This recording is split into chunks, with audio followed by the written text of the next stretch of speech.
ବାପା ବାପା ଆଜି ଯାଏଁ କେବେ କହିଲେ ନାହିଁ ତାଙ୍କୁ କେତେ କଷ୍ଟ ହେଉଛି ବୋଲି।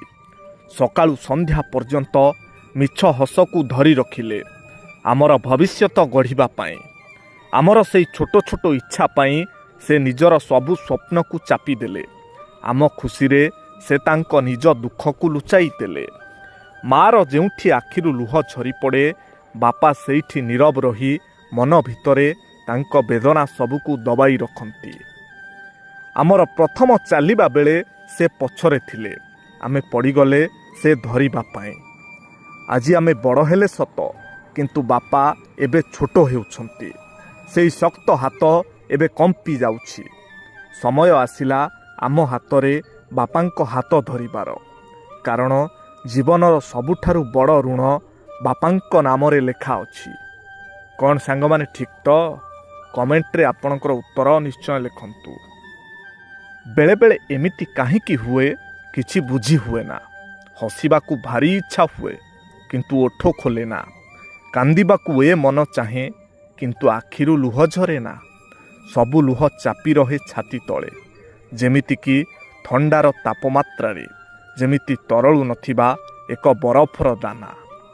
କଥା ସବୁ ଆସୁଥାଏ ଓଠର ଧାରକୁ, ପୁଣି କିନ୍ତୁ ଫେରି ଚାଲିଯାଆନ୍ତି, ଯେମିତିକି ତାକୁ କିଏ କହିବାକୁ ମନା କରିଛି। ଛାତି ଭିତରଟା ଅନେକ କଷ୍ଟ ପାଏ, ତାକୁ ଛାଡ଼ି ହୁଏ ନା କି ସହି ବି ହୁଏ ନା। ବେଳେବେଳେ ଏମିତି କାହିଁକି ହୁଏ କିଛି ବୁଝି ହୁଏ ନା। ସାଙ୍ଗମାନେ, ଟଙ୍କା ରୋଜଗାର କରିବା ପାଇଁ ଆମେ ନିଜର ସମୟ ଓ ଶକ୍ତି ଖର୍ଚ୍ଚ କରୁ, ଆଉ ନିଜର ଆରାମ ଓ ସୁଖ ବି ତ୍ୟାଗ କରୁ। ତେଣୁ କଷ୍ଟ କରି ରୋଜଗାର କରିଥିବା ଟଙ୍କାକୁ ଆମେ ଏମିତି କାମରେ ଖର୍ଚ୍ଚ କରିବା ଉଚିତ, ଯେଉଁ କାମରୁ ପ୍ରକୃତରେ ଆମକୁ ଆରାମ ଓ ସୁଖ ଶାନ୍ତି ମିଳିପାରିବ। ଆଉ ମନେ ରଖନ୍ତୁ, ଲୋକ ଦେଖାଣିଆ ଭାବେ ଟଙ୍କା ଖର୍ଚ୍ଚ କଲେ କେବଳ ଅଭାବ ଆଉ ଅସୁବିଧା ଛଡ଼ା ଆଉ କିଛି ମିଳିବନି। ଆଉ ଆପଣଙ୍କ ବିପଦ ସମୟରେ କେହି ବି ଆପଣଙ୍କ ପାଖରେ ଛିଡ଼ା ହେବେ ନାହିଁ। କ'ଣ ସାଙ୍ଗମାନେ ଠିକ୍ ତ? କମେଣ୍ଟରେ ଆପଣଙ୍କର ଉତ୍ତର ଲେଖିବା ପାଇଁ ଅନୁରୋଧ। ଆଉ ଯଦି ଭିଡ଼ିଓଟି ଆପଣଙ୍କୁ ଭଲ ଲାଗିଥାଏ ତାହେଲେ ନିଶ୍ଚୟ ଗୋଟିଏ ସେୟାର କରିବେ।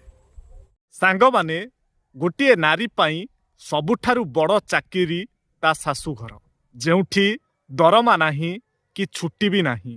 ଆଉ ଯେତେ ଭଲ କରିବ ସେତେ ହିଁ ନିନ୍ଦା ପାଇବ।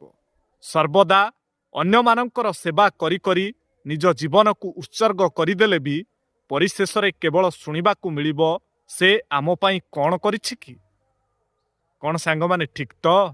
କମେଣ୍ଟରେ ଆପଣଙ୍କର ଉତ୍ତର ଲେଖିବା ପାଇଁ ଅନୁରୋଧ। ଆଉ ଯଦି ଭିଡ଼ିଓଟି ଆପଣଙ୍କୁ ଭଲ ଲାଗିଥାଏ ତାହେଲେ ନିଶ୍ଚୟ ଗୋଟିଏ ସେୟାର କରିବେ।